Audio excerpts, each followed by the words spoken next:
Well, of course there are.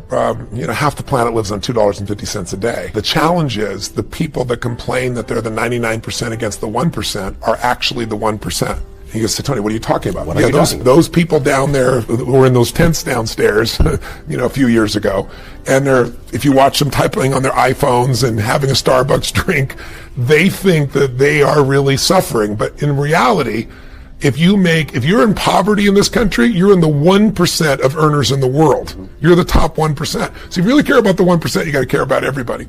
But the real challenge, I think, is not so much money as it is that the world has changed. If you are a blue-collar worker, if you're an unskilled worker, meaning you're not tech-oriented, you're not cognitively driven in your job, you're going to have trouble. And I don't care what the politicians say about bringing these jobs back. There are no jobs to bring back.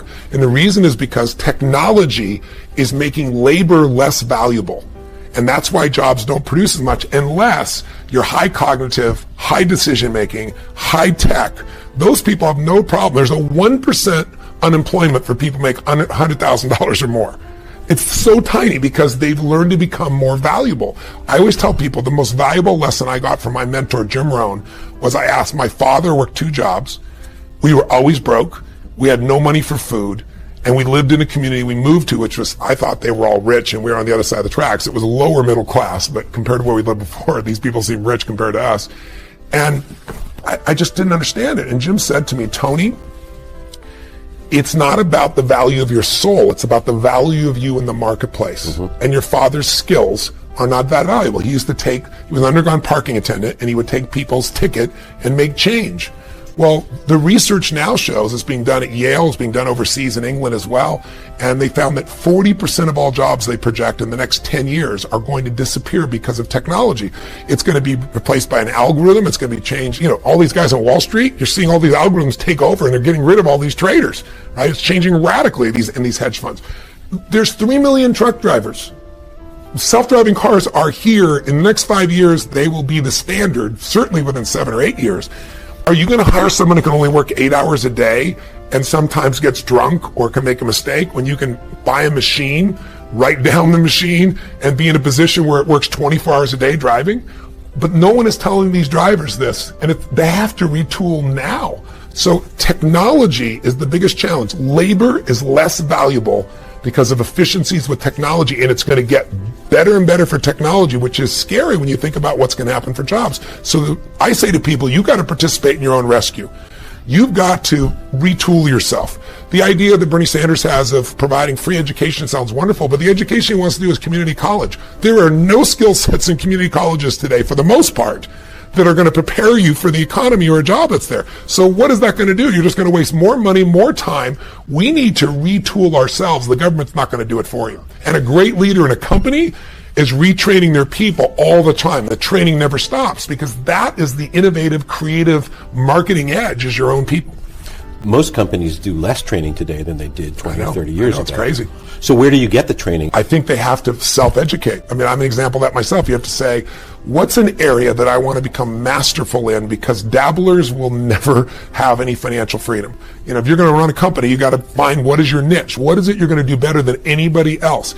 Every one of us individuals have to say that and then say, now where do I get that education? In a world that we live in today with the internet, where there's education from all over the world, from MIT, from Harvard, online, and there are people you can go to work for who you could become a mentee of. There's just so many approaches, but you can't have a standard education and expect to have an extraordinary life. It's not going to happen. The one breakthrough for all leaders is constant, never-ending improvement. And that means educating yourself and continuing to develop even greater emotional mastery, because that's what affects whether you execute or not. Breakdowns, it's certainly not my experience, but it's not because I'm so talented or so brilliant or so fearless. It's just, you're like an athlete. You're an athlete. Yeah. You're in shape.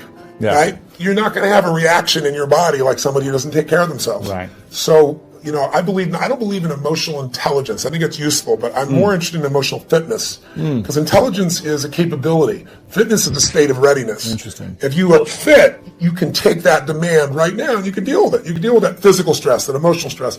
Same thing's true with psychological fitness, emotional fitness, right? So I'm pretty fit, and part of that is not because I'm so smart. Part of it is that I've taught this for decades. Yeah. I remember I had a woman who came to one of my seminars, and in her, I don't know, early 80s probably. And she would run in this room, 10,000 people. I think it was, she went a couple of 10,000 person events. And she would get in this front row, fight her way through there.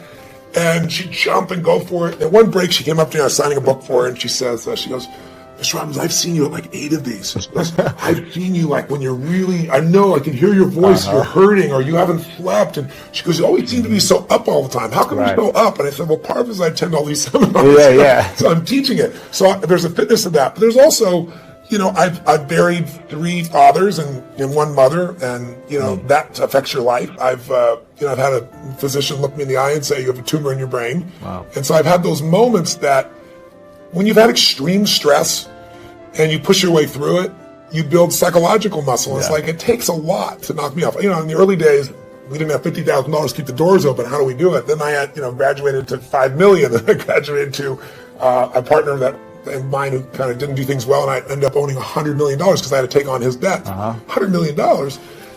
But when you do all that stuff, now my companies do $5 billion, a year. So you keep expanding what I would call really the circle of the threshold of your influence. Sure. Everybody has a threshold of control, and if you get beyond it, you kind of freak out. So it takes a little bit more. I don't have breakdowns. I don't have a breakdown. I mean, do I get pissed off or get frustrated or tired?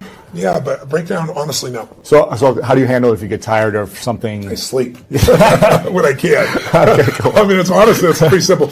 But when I've had challenging times, I mean, I have so many tools.